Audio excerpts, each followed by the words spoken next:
software Platform Expert ini memang desainnya dia berdasarkan untuk analisa, Pak. Jadi kita sudah ada desain sistemnya awal, kemudian dengan sistemnya ini kita harus tahu apakah sistem yang kita desain ini efektif atau enggak. Jadi software ini memiliki kelebihan yaitu dia punya analisa yang lumayan. Jadi saya sudah uji coba berapa kali, hasilnya itu sangat mendekati dengan kondisi real gitu.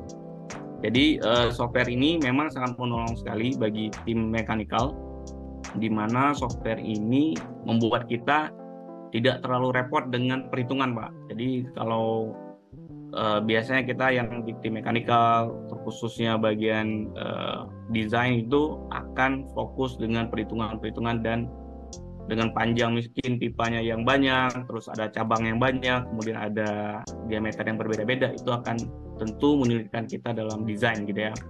Jadi alhamdulillah dengan software ini kita dibantu sekali untuk bisa menghitung berbagai kebutuhan ya, seperti flow demands, pressure loss, kemudian ada pressure di setiap titik gitu.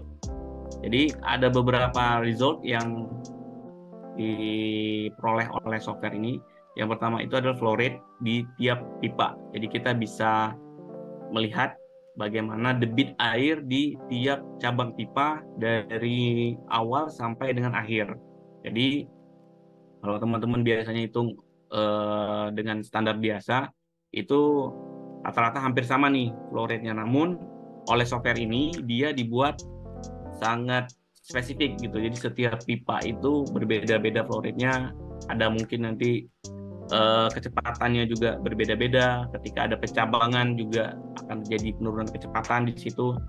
Kemudian ada friction loss, ada friction factor, ada friction pressure loss gitu ya, ada fitting pressure loss. Jadi semuanya mereka hitung sesuai dengan data kita input gitu ya. Jadi nanti data ini akan disajikan dalam bentuk report. Jadi kita tidak tidak perlu lagi memikirkan template report, dia sudah memberikan desainnya. Kemudian kita hanya melihat resultnya. Bahkan nanti data pompa juga dia akan berikan sampai dengan berapa kali sih konsumsi pompa tersebut gitu. Sehingga ini akan memudahkan kita dalam desain untuk menganalisa gitu ya, bagaimana sistem yang kita desain ini akan berjalan dengan baik atau tidak gitu. Jadi untuk prosesnya, yang pertama itu kita start, kemudian kita perlu data input gitu ya. Data input ini yang pertama itu kita perlu namanya fluida data gitu. Kemudian ada pipe data. Jadi pipe data ini teman-teman nanti bisa melihat di software ini telah memberikan database terkait pipa yang akan kita gunakan. Nanti kita bisa cocokkan dengan desainnya kita.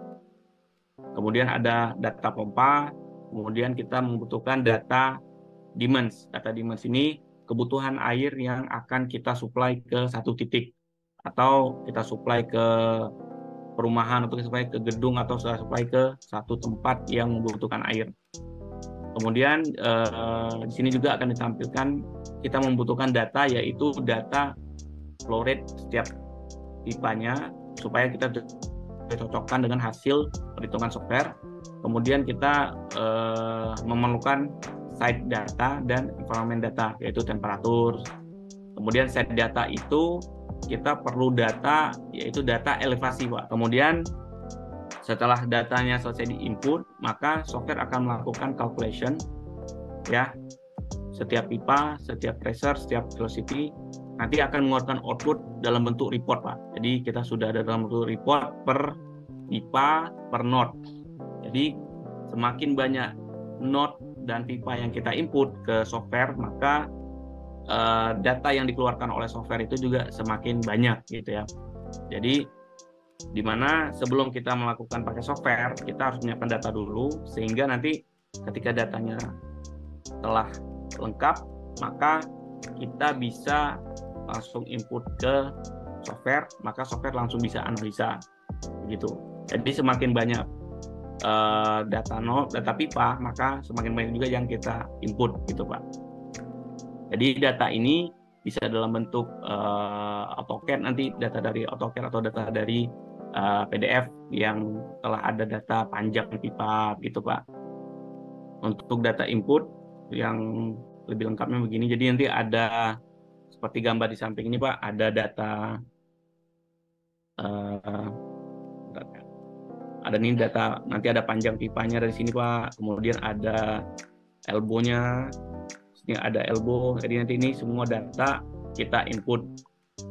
Kemudian juga ada data pompa ini nanti ini hasil perhitungan secara manual yang kita selection, baik itu secara manual atau secara kebutuhan.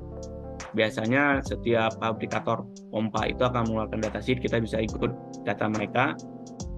Kemudian ada data water demand, ini contohnya water demand, sehingga nanti ini kita bisa lihat apakah debit kita ini mampu untuk pipa yang kita gunakan, gitu lebih kurang. Jadi semua data itu kita siapkan dulu, baru nanti setelah datanya lengkap kita masukkan ke software, untuk software akan melakukan analisa sesuai dengan data yang kita input.